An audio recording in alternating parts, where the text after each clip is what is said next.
Okay, so now we're working on a 2009 Jetta. This has the 2.5 liter engine.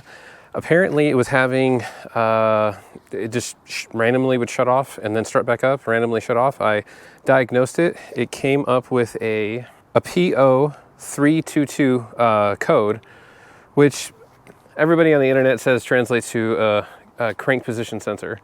So it seems to make the most sense with what was actually going on, so we're gonna replace that. I got a Dorman, there's the part number.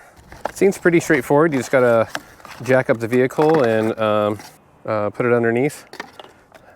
So we're gonna jack up the vehicle, then I'll see you when we're underneath. All right, so the car's all jacked up, and now what we're doing is there's a skid plate, and for some reason it has Torx and Phillips screws on there. So I'm using a Phillips number 2 bit and a T25 Torx bit.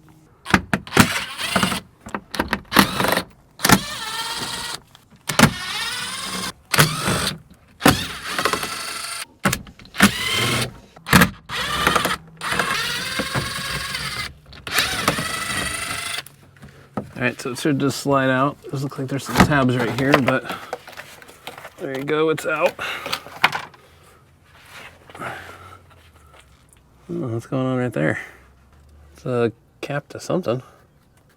Kind of looks like it screws on here. I don't know why that's off. All right, so we jacked it up. We got the skid plate off, and it was kind of funny because there was Phillips and Torx bits, and the Phillips bits were in random spots, so I don't know if somebody just replaced those. Anyways, so here's the part we're looking for. It's this cable right here that wraps around and goes up into there. This is where the wiring harness is. So this is your new part right here. So you can see that's where it goes. So what we got to do first is pry this out and then unclip this from the connector up here. All right, so you're gonna take a flat screwdriver, you're gonna wedge it behind this little clip. Well, you're gonna try to. We didn't get the car jacked up as much as I would like. Oh, there it goes. All right, so that's popped out. So this first clip is pretty easy. Well, I guess it just comes out with it. So you're gonna wanna keep that, put that back up in there. I think it was on this side, yeah. All right, and then this one, there's just so much oil under here, I can hardly tell what's going on. There, I'm just prying it out from the engine block so I can see it better. Looks like it clips on this side, maybe. All right, so this unclips from there. So if you do it like I did, then you can just force it back in. All right, so it just kind of goes up into there. All right, so we're using a 5/32 Allen socket attachment. Some people have used a 7mm. For some reason, on the ones that I have, the 7 is what is going. It is kind of precarious to remotely even see up in here. All right, so it's in there. All right. And then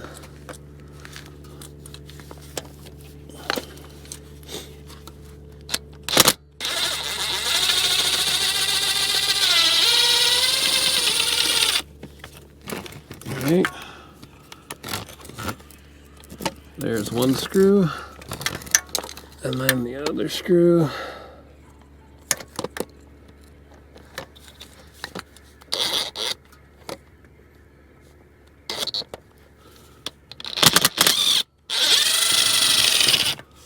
Got it, and here, hopefully, is the offending part. All right, so one of the things I like to do is just double check to make sure that the part remotely looks the same before you force your way under there and try to get everything. And it looks pretty good. It looks like this split loom could transfer over, maybe as like a tiny heat shield. Just have to see the way it comes apart. Looks like there's a clamp on either side. You can just get that off with your fingernail. Okay, and then just find the gap in that. And then just force this in.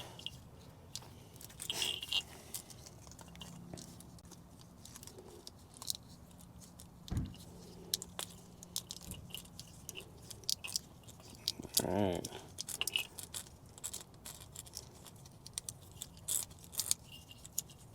Okay, and then put these little clamps back on the ends. Probably just keep it from coming out. Alright, no big deal. Put this clamp on there to keep it from coming out.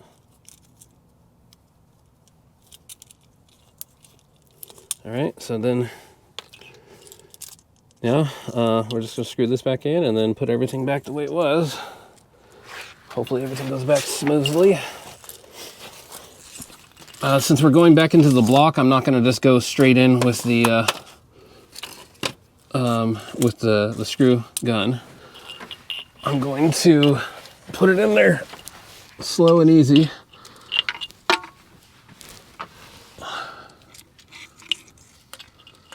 Make sure I don't mess anything up. Make sure I don't cross any of the threads, because that would be bad.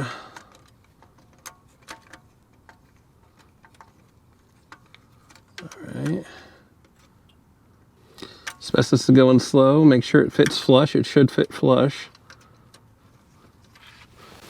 And then if you want to get a couple of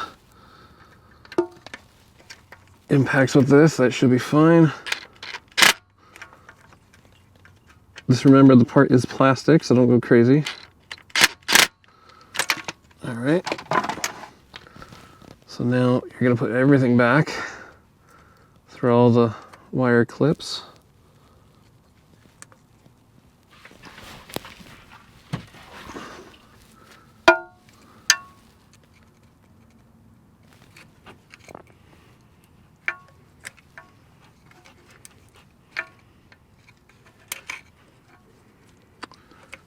Okay, first wire clip.